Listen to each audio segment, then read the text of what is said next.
The morning sun cast long shadows across the Colorado plains as Marcus Kane poured coffee into his favorite mug, the one Emma had painted for him last Father's Day. 8-year-old Emma sat at the kitchen table, her dark hair catching the light as she bent over a picture book about the solar system. Her bright green eyes, so much like her mother's, sparkled with curiosity as she traced the orbits of distant planets with her finger. "Daddy, if there are aliens out there, why haven't they visited us?" Emma asked, looking up from her book with the kind of innocent directness that only children possessed. Marcus smiled, though he felt the familiar weight of secrets pressing against his chest. If only she knew how loaded that question was. "Maybe they're waiting for us to be ready, sweetheart." "But I'm ready now," she declared with the absolute certainty of childhood. "I want to meet them and ask them about their planets." Before Marcus could respond, the world exploded into white light. The electromagnetic pulse hit like a physical blow, knocking out every electronic device in a 3-mile radius. Marcus's military instincts kicked in immediately, his body moving to shield Emma before his conscious mind caught up. But when the afterimages cleared from his vision and his hearing returned, Emma was gone. Only strange, geometric burn marks scorched into the lawn remained where his daughter had been playing moments before. Marcus's throat constricted as he stumbled outside, calling her name. His voice cracked on the second syllable. The silence that answered him was deafening. Every parent's worst nightmare had just become his reality, but this was no ordinary kidnapping. The burn patterns, the electromagnetic signature, the complete absence of any trace. This was something else entirely. Within hours, Marcus's property swarmed with federal agents. FBI, military intelligence, and specialists he didn't recognize worked with equipment that seemed far too advanced for standard government issue. A woman in her 40s with Asian features and tired eyes approached him. She wore the ID badge of Dr. Sarah Chen, but Marcus's trained eye caught the subtle bulge of a concealed weapon and the way she moved. This was no ordinary scientist. "Mr. Kane, I'm Dr. Chen from the Extraterrestrial Contact Division," she said quietly. "I need you to know that Emma is the 7th child taken in 3 weeks. All the abductions show the same electromagnetic signature." Marcus felt his world tilt. "Extraterrestrial," Dr. Chen nodded grimly. "And Mr. Kane, there's something else you need to know about yourself. Your discharge from Special Forces wasn't quite accurate. You were part of Phantom Protocol." The memories came flooding back, the ones that had been carefully suppressed, locked away behind mental barriers that now crumbled like sand. Phantom Protocol, the Black Ops program that had prepared for this exact scenario. He remembered the training, the briefings about potential alien threats, the weapons that officially didn't exist. "The children," he said, his voice hollow. "They're not random targets. No, every parent was military or intelligence. Someone wanted our children specifically." Dr. Chen's expression hardened. "Pack your gear, Kane. You're being reactivated." The journey to Geneva passed in a blur of private jets and encrypted communications. Marcus found himself in an underground facility that officially didn't exist, facing Director Harrison, a man who looked like he hadn't slept in weeks.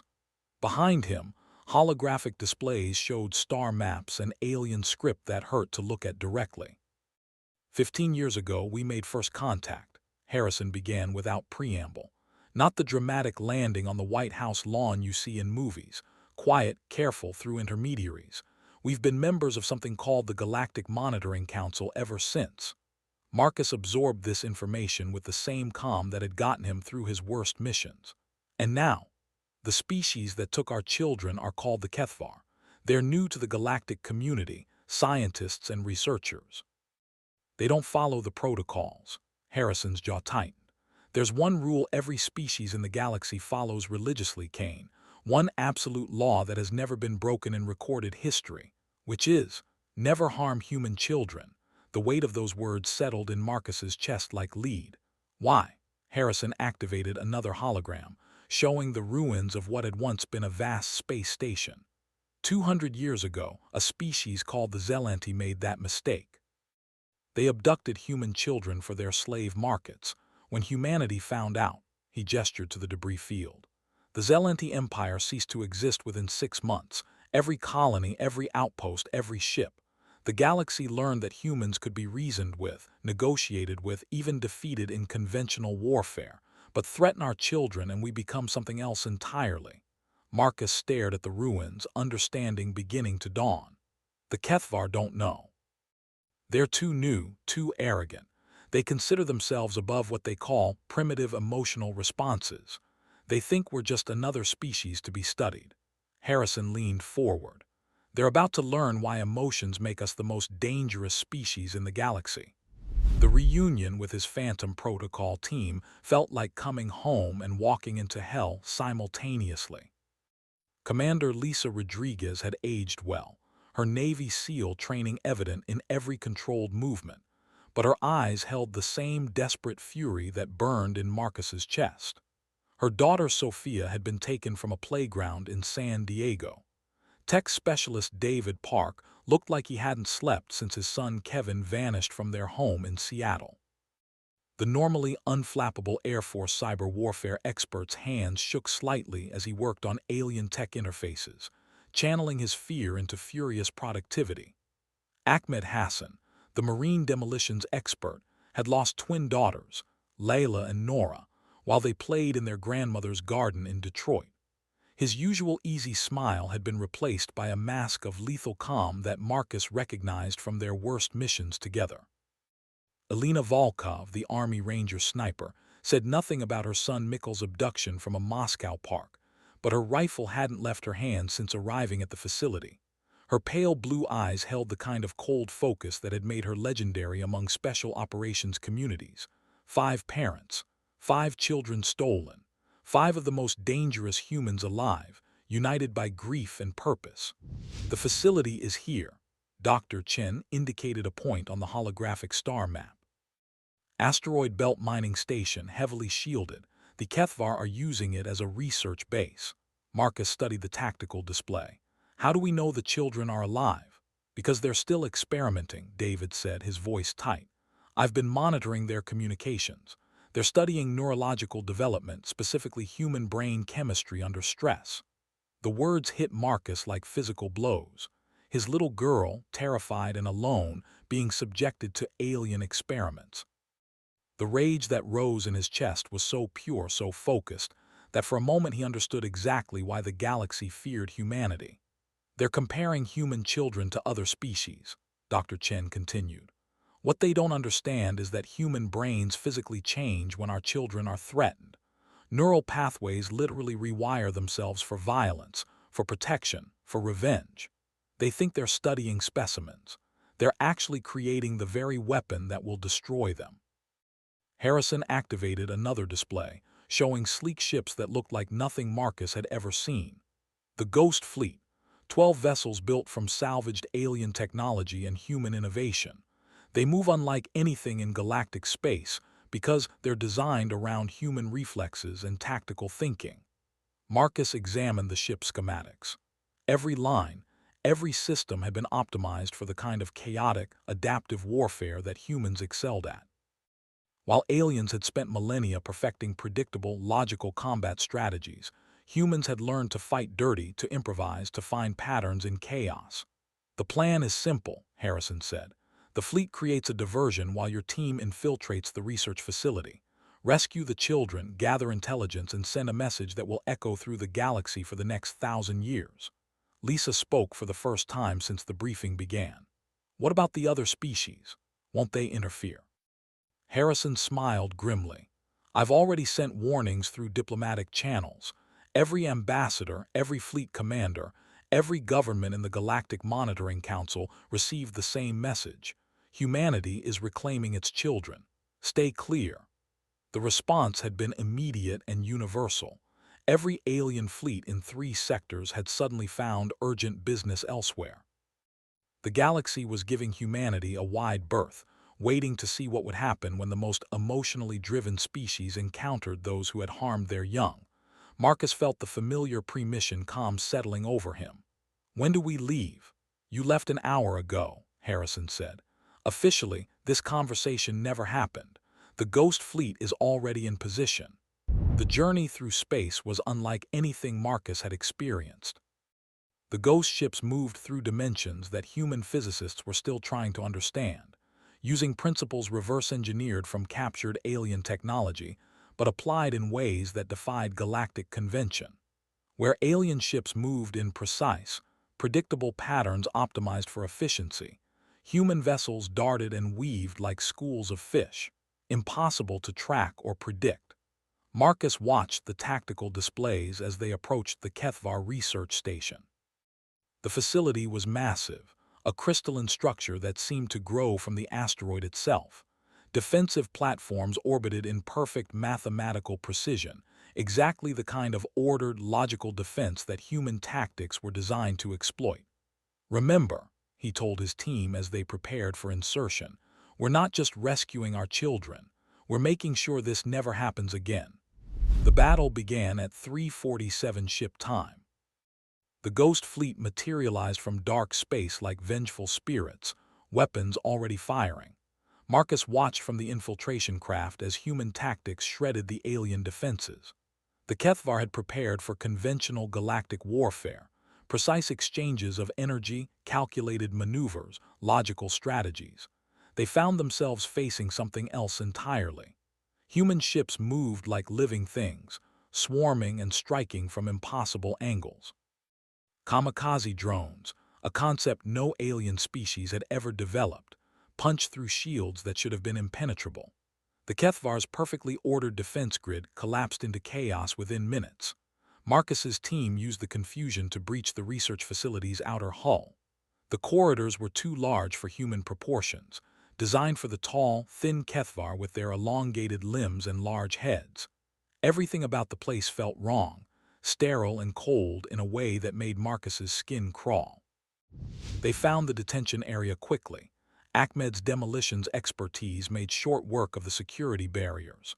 The sight that greeted them would fuel Marcus's nightmares for the rest of his life.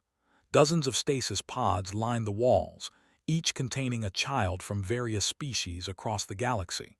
But only the human children were awake.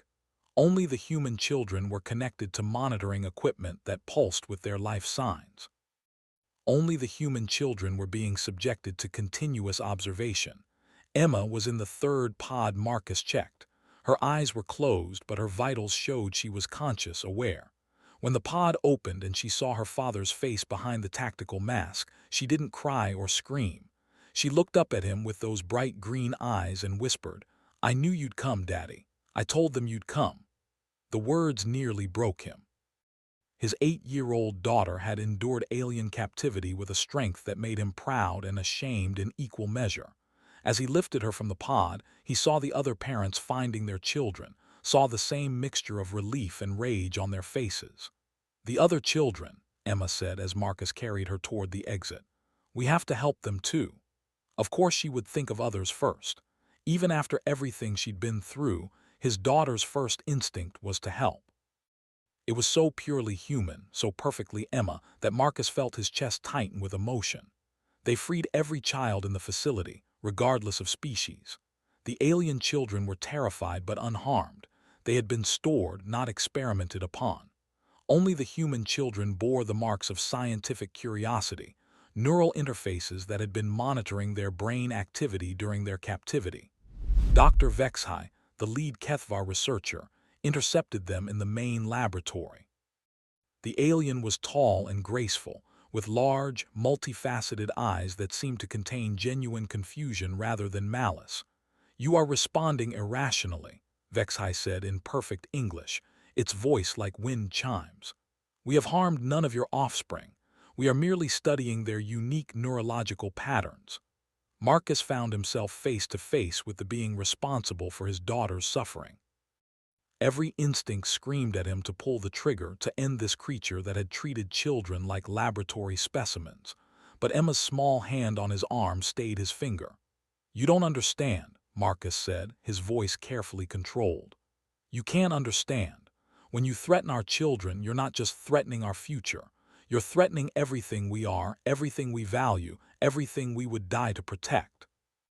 Vexhai's head tilted in that bird-like way that indicated confusion in its species.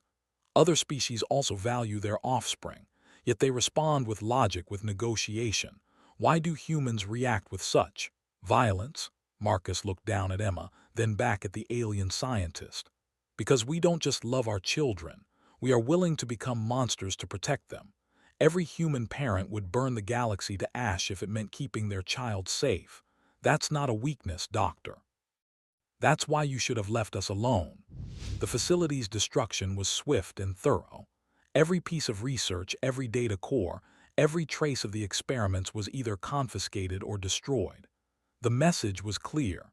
Humanity's children were not subjects for study. As the Ghost Fleet departed, carrying the rescued children home, Marcus held Emma close and watched the research station collapse into the asteroid. The Kethvar would survive. He had spared Dr. Vexhai, ensuring the message would reach their home world. But their research was gone, their understanding of humanity forever changed. Emma looked up at him as Earth grew larger in the viewscreen. Daddy, why were they so surprised? Don't all parents love their children? Marcus considered the question carefully. They do, sweetheart, but humans love differently. We love so fiercely that we become dangerous when that love is threatened. Other species see children as future adults. We see them as treasures to be protected at any cost. Is that why the other aliens stayed away? Marcus smiled, stroking her hair. They know what happens when someone threatens a human child. They've learned to respect that boundary. The news of the Kethvar incident spread through galactic space like wildfire. Within days, every species in the Monitoring Council had updated their contact protocols. The entry in the galactic database was simple and direct. Species, human threat level, variable special warning, under no circumstances engage human offspring. Species demonstrates extreme protective responses when young are threatened. Previous violators have faced complete annihilation. Kethvar research incident confirms. Human emotional bonds are not weakness but their greatest source of danger. Dr. Vexhai's report to the Kethvar High Command became required reading at every xenobiology institute in the galaxy. Its conclusion was stark in its simplicity. Humans do not merely love their children. They become something beyond reason, beyond negotiation, beyond mercy when those children are harmed. We studied their neural patterns and found that threatening human offspring triggers biological changes that transform them into perfect killing machines. This is not a flaw in their evolution. It is evolution's masterpiece. Marcus returned to his quiet life in Colorado, but kept his equipment ready. Emma grew up knowing that her father was always watching, always prepared. She asked questions about the stars again, but different questions now. She understood that the universe was vast and full of wonders, but also full of those who would need to learn respect the hard way. The lesson echoed through galactic civilization. Humans could be negotiated with, reasoned with, even defeated in fair combat. But harm their children and discover why evolution had created the most protective species the galaxy had ever known. Some boundaries, once crossed, could never be uncrossed. The Kethvar were denied membership in the Galactic Monitoring Council for 500 years, the standard punishment for violating the most sacred law of civilized space. They accepted the sentence without protest, finally understanding that some knowledge came at too high a price. And in a small house in Colorado, Marcus Kane read bedtime stories to his daughter and knew that somewhere in the vast darkness between stars, entire civilizations now understood why that simple act was protected by the most dangerous force in the galaxy: a parent's love.